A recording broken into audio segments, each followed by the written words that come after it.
Hoje eu vim aqui falar com vocês a respeito de batalha espiritual. Vocês sabem que nós estamos nesse mundo e nesse mundo padeceríamos provas, tribulações, tentações, em tudo seríamos provados, mas toda a prova vai gerar o quê? Fortalecimento da nossa fé, porque através do fortalecimento da nossa fé, nós então produziremos bons frutos. Mas esses frutos não são para nos salvar, mas são frutos que edificarão a nossa fé e mostrarão que nós somos salvos em Cristo Jesus. Essas batalhas espirituais, meus amados irmãos, muitos da congregação não têm nem a menor ideia do que é uma batalha espiritual. Sabe o que é uma batalha espiritual para a congregação cristã? Vocês veem que o sistema de culto deles é voltado totalmente ao homem. Dizem que é para louvar e engrandecer o nome de Deus, mas pouco falam de Jesus Cristo.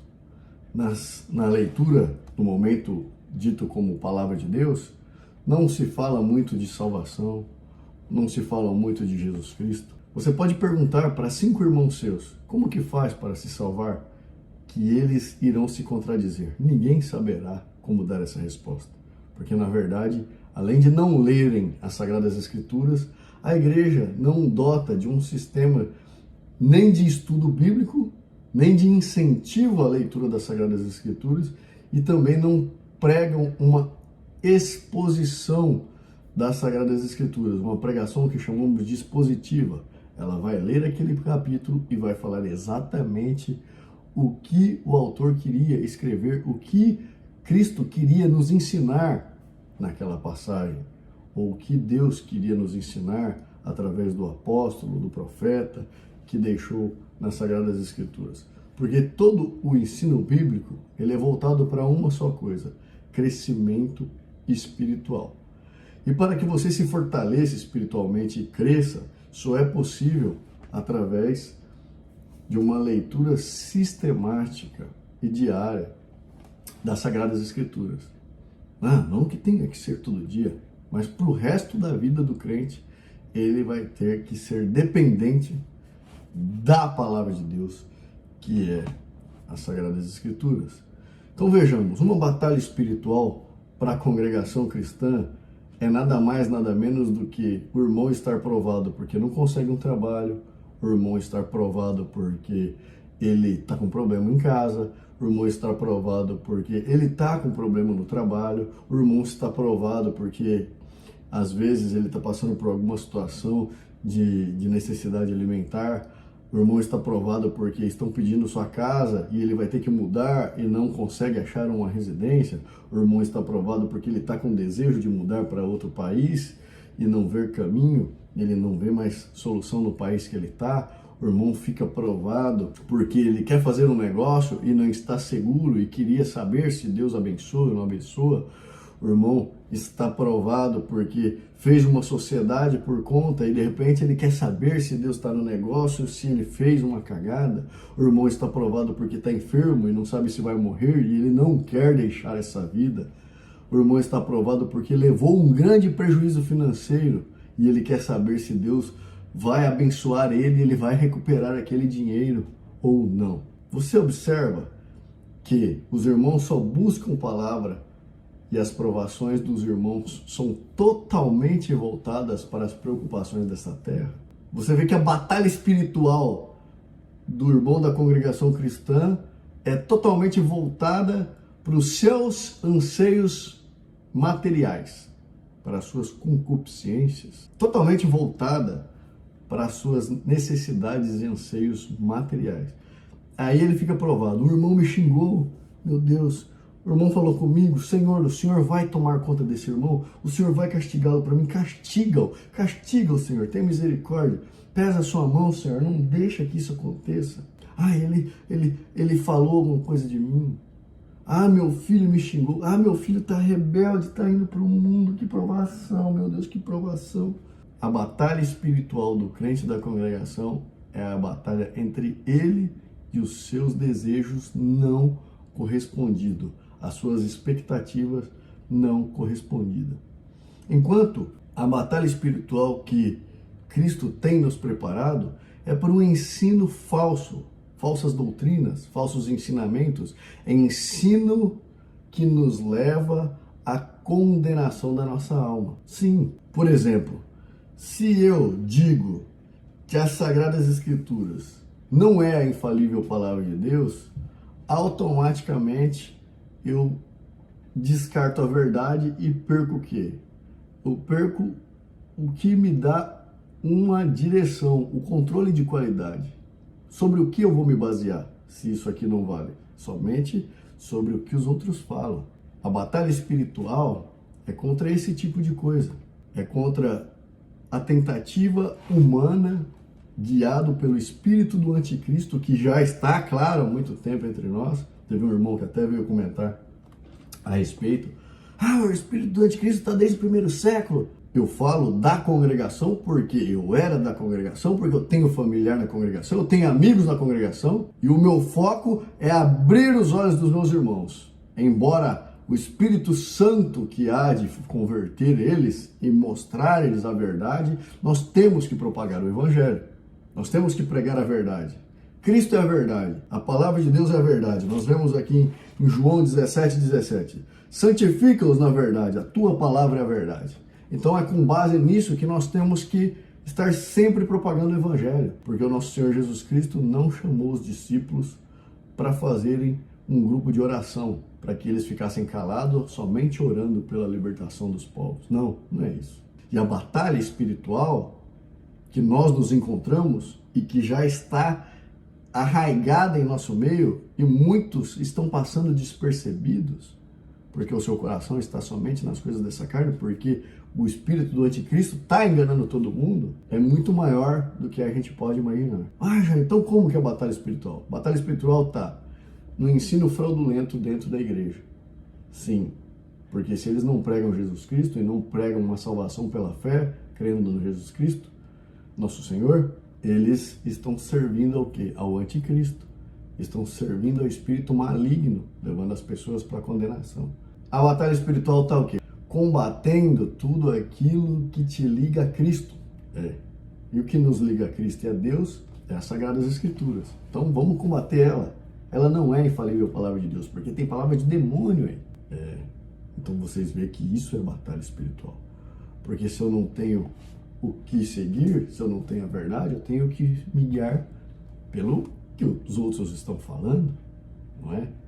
A batalha espiritual é tudo aquilo que leva o povo para o precipício, tudo aquilo que engana as almas, que não permitem que as almas encontrem em Cristo uma salvação. É toda sorte de ensino falso, toda sorte de mentira doce, toda sorte de coisas sublimes e agradáveis que te levam direto para o precipício. É por isso que nós ficamos aflitos.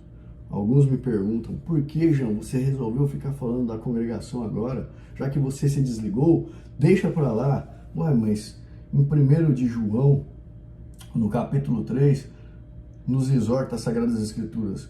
Conhecemos a caridade nisto, que ele deu a sua vida por nós, e nós devemos dar a vida pelos irmãos. Se nós devemos dar a vida pelos irmãos, como que eu daria a minha vida apenas em oração? Eu tenho que pregar o Evangelho, porque foi isso que o nosso Senhor Jesus Cristo anunciou. Ide, anunciai a todas as nações. Esse ide e ensinar, além de eu pregar a verdade, é incentivar os irmãos a pregar pela verdade e andar na verdade. Qual que é a verdade? O que eu falo? Não. O que as Sagradas Escrituras diz o que é verdade. Qual é o Deus, afinal? É o Deus que as Sagradas Escrituras diz. Como faz para falar com Deus? Aonde eu encontro a verdadeira igreja? Qual a igreja que eu devo seguir? Você não deve seguir a igreja, você deve seguir Cristo. O problema é que você sempre procura a igreja para encontrar Cristo. Está procurando pelo motivo errado. Você tem que seguir Cristo. E a igreja ela tem que pregar Cristo. Então você escolhe uma igreja com base nisso. A Bíblia, infalível palavra de Deus. Cristo, salvação pela fé. Pilares básicos. Sem contar que a doutrina e o ensinamento tem que ser totalmente o que está nas Sagradas Escrituras, porque é isso que é sã doutrina. Vamos ver o que nos exorta em Colossenses, capítulo 2, vou ler só alguns versículos, só para vocês terem ideia. Depois vocês leem a passagem inteira. E digo isto, para que ninguém vos engane com palavras persuasivas, palavras que te convençam. Versículo 8. Tome cuidado para que ninguém vos faça presa sua, por meio de filosofias e vãs sutilezas. Uma orquestra doce, te lembra alguma coisa? Onde os homens são separados, bem sutil, né? Diferente, onde tem que usar uma roupa mais apropriada para Deus. Parece vãs sutilezas, né? Por segundo tradição dos homens, segundo o rudimento do mundo, não segundo a Cristo. Porque nele habita corporalmente toda a plenitude da divindade. Nele quem? Em Jesus Cristo. Então toda a plenitude da divindade está em Cristo. E está perfeito nele, que é a cabeça de todo o principado e potestade. Jesus Cristo é a cabeça de todo o principado e potestade. A cabeça do reino. Jesus Cristo é a cabeça da igreja. Então quando nós cremos em Cristo pela fé, para salvar as nossas almas, nele nós estamos perfeitos. Então nós habitemos em Cristo uma plenitude corporal da divindade. Ou seja, não tem nada a ver com vãs sutilezas humanas. Nós vemos então no versículo 18: ninguém vos domine a seu bel prazer, com pretexto de humildade e culto de anjos, metendo-se em coisas que não viu, estando debalde inchado na sua carnal compreensão. Ou seja, metendo nas vidas dos outros, dando palpite nas coisas que nem viu, querendo aconselhar coisa que não estava presente. Então, que ninguém te domine pelas suas próprias vontades, né? Ninguém te domine pela concupiscência dessa filosofia falsa. Versículo 19. E não ligado à cabeça, a qual todo o corpo, provido e organizado pelas juntas e ligaduras, vai crescendo em aumento de Deus. O que vai crescendo em aumento de Deus ligado à cabeça? Lembrando que Jesus Cristo, nós vimos aqui, é a cabeça. Quando nós estamos ligados em Cristo, nós estamos perfeitos. Agora, todas essas sutilezas que dominam você, com pretexto de humildade, culto de anjos, não ligados à cabeça, não está ligado a Cristo. Essas coisas não estão ligadas a Cristo. E aí diz no versículo 20: se, pois, estáis mortos com Cristo, quanto aos rudimentos do mundo, por que vos carregam ainda de ordenanças como se vivesseis no mundo? Tais como não toques, não proves, não manuseis, as quais coisas todas perecem pelo uso, segundo os preceitos doutrinas dos homens, as quais têm, na verdade, alguma aparência de sabedoria em devoção voluntária, humildade, em disciplina do corpo, mas não são de valor algum, senão para a satisfação da carne. Porque os irmãos acabam se achando especiais e melhores que os outros por usarem roupas diferentes, por seguirem aqueles costumes, aquelas tradições que dizem ser reveladas por Deus. Então a batalha espiritual do crente é contra ensino falso, é contra o espírito do anticristo, que pega e está enganando o povo. Então é por amor aos meus irmãos que eu estou aqui para falar o quanto Deus me guiar que eu fale contra a congregação cristã no Brasil. Por quê? Porque são vãs sutilezas, culto aos anjos, né? Culto divinos, mas não está ligado a Cristo, porque a Bíblia não é a infalível palavra de Deus. E o Cristo que eles apresentam não é o Cristo das Sagradas Escrituras, porque as Sagradas Escrituras não é a infalível palavra de Deus. E a palavra de Deus é Cristo. Veja o que diz em João.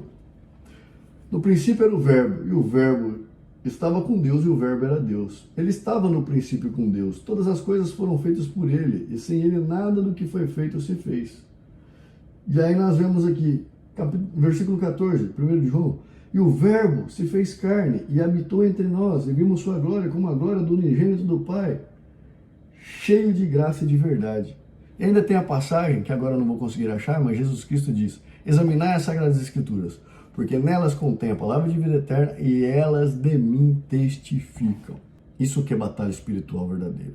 Nós padecendo aflições porque estamos vendo nossos irmãos caminhando para uma condenação. E o que nós podemos fazer é tocar a trombeta, anunciar o Evangelho, porque o Evangelho é poder de Deus para salvar todo aquele que crê no nosso Senhor Jesus Cristo. Não no que eu digo, não no que uma igreja prega, mas no que as Sagradas Escrituras, infalível palavra de Deus, diz quem Ele é. As coisas do mundo são passageiras. Jesus Cristo padeceu provas, tribulações, angústias. Por quê? Porque nós padeceríamos também. Então nós temos que buscar o reino de Deus acima de todas as coisas. E tudo isso, Ele nos acrescentará à medida da nossa necessidade, porque Ele está preocupado com a salvação da alma. É nisso que nós temos que estar aflitos, de buscarmos a nossa salvação e não permitirmos que o espírito do anticristo vença e permita continuar enganando e levando os nossos irmãos para o precipício. Pense nisso. Ao contemplar os céus, eu verei